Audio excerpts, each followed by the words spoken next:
മലയാളത്തിൻ്റെ ഭ്രമയുഗം തിയേറ്ററിൽ എത്തുന്നത് ഫെബ്രുവരി 15-ാം തീയതി 5 ഭാഷകളിലായിട്ട് പാൻ ഇന്ത്യ റിലീസ്, അതും ബ്ലാക്ക് ആൻഡ് വൈറ്റിലാണ് എത്തുന്നത്.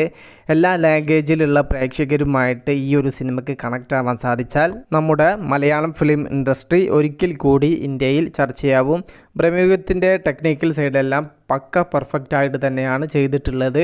ബഡ്ജറ്റിൻ്റെ കാര്യത്തിൽ യാതൊന്നിനും വേണ്ടി കോംപ്രമൈസ് ചെയ്തിട്ടില്ല. ഒരു മാസത്തിൻ്റെ അടുത്തായി ചിത്രത്തിൻ്റെ ടീസർ റിലീസായിട്ട് ടീസറിൽ നിന്നും ഒരു കാര്യം വ്യക്തമാണ്, പക്ക റിയലിസ്റ്റിക് ആയിട്ടാണ് ഈ ഒരു ചിത്രം ഒരുക്കിയിട്ടുള്ളത്. അതുകൊണ്ട് തന്നെ എല്ലാത്തരം പ്രേക്ഷകരെയും തൃപ്തിപ്പെടുത്താൻ ഈ ഒരു സിനിമയ്ക്ക് സാധിക്കുമോ എന്നുള്ളത് കണ്ടറിയേണ്ടത് തന്നെയാണ്.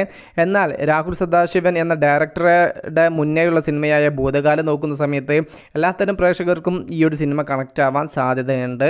അദ്ദേഹത്തിൻ്റെ ഭൂതകാലം എന്ന ചിത്രത്തിൽ ഒരു വീടിൻ്റെ ഉള്ളിൽ നിന്ന് ടെക്നിക്കൽ സൈഡ് ഒന്നുമില്ലാതെ എങ്ങനെ ഹൊറർ കാണിക്കാൻ പറ്റുമോ, എങ്ങനെ പേടിപ്പിക്കാൻ പറ്റുമോ ആ രീതിയിൽ കൂടുതൽ ഒച്ചയും സൗണ്ടും ഒന്നുമില്ലാതെ പ്രേക്ഷകരെ പേടിപ്പിച്ച് നിർത്താൻ ഭൂതകാലം എന്ന ചിത്രത്തിൻ്റെ ക്ലൈമാക്സിന് സാധിച്ചിട്ടുണ്ട്. അപ്പോൾ ഒരു വലിയ ബഡ്ജറ്റിൽ മമ്മൂക്കയെ പോലുള്ള ഒരു താരത്തെ കിട്ടിക്കഴിഞ്ഞാൽ മാക്സിമം തിയേറ്ററിൽ ഭീതി നിറച്ച് പ്രേക്ഷകന് മികച്ചൊരു തിയേറ്റർ എക്സ്പീരിയൻസ് നൽകാൻ ചിത്രത്തിന് സാധിക്കുമെന്ന് തന്നെയാണ് പ്രതീക്ഷ.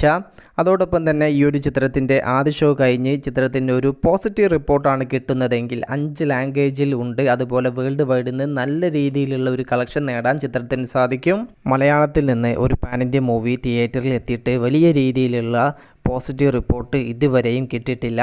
കുറുപ്പ് എന്ന ചിത്രത്തിനാണ് പിന്നെയും ഒരു പാൻ ഇന്ത്യ മൂവിയായി വന്നിട്ട് വേൾഡ് വൈഡ് വലിയ രീതിയിലുള്ള കളക്ഷൻ നേടാൻ ചിത്രത്തിന് സാധിച്ചത്. അത് തന്നെ ആ ഒരു ചിത്രം ഒരു ക്ലാസ് മൂവിയായിരുന്നു. പിന്നെ മാമാങ്കം, മരക്കാർ, അറബിക്കടലിൻ്റെ സിംഹം, മലൈക്കോട്ടെ വാലിബൻ, കിങ് ഓഫ് കൊത്ത, ഈ ഒരു ചിത്രങ്ങളെല്ലാം പാൻ ഇന്ത്യ മൂവിയായിട്ട് തിയേറ്ററിൽ എത്തിയിട്ട് വലിയ രീതിയിലുള്ള നിരാശ സമ്മാനിച്ച സിനിമകളായിരുന്നു. അതുപോലെ OTTയിൽ റിലീസായി വലിയ അഭിപ്രായം നേടിയ ഒരു പാൻ ഇന്ത്യ മൂവിയായിരുന്നു മലയാളത്തിൽ നിന്നും എത്തിയ മിന്നൽ മുരളി. മലയാളത്തിൻ്റെ പാൻ ഇന്ത്യ മൂവിയായ ഭ്രമയുഗം തിയേറ്ററിലും വലിയ വിജയം കൊയ്യും എന്നുള്ള പ്രതീക്ഷയിൽ ഫെബ്രുവരി 15-ാം തീയതി തിയേറ്ററിൽ എത്തുകയാണ്. വലിയ വിജയം തന്നെ നേടട്ടെ ഈ ഒരു ചിത്രം. ഇനിയും മലയാളത്തിൽ നിന്നും ഇത്തരത്തിലുള്ള വലിയ സിനിമകൾ വരട്ടെ. ആരൊക്കെ ഈ ഒരു സിനിമയ്ക്ക് വേണ്ടി കാത്തിരിക്കുന്നു ജസ്റ്റ് ഒന്ന് കമൻ്റായിട്ട് രേഖപ്പെടുത്തുക. മൂവി പ്ലസ് മീഡിയ, ഞാൻ ജിനുജന.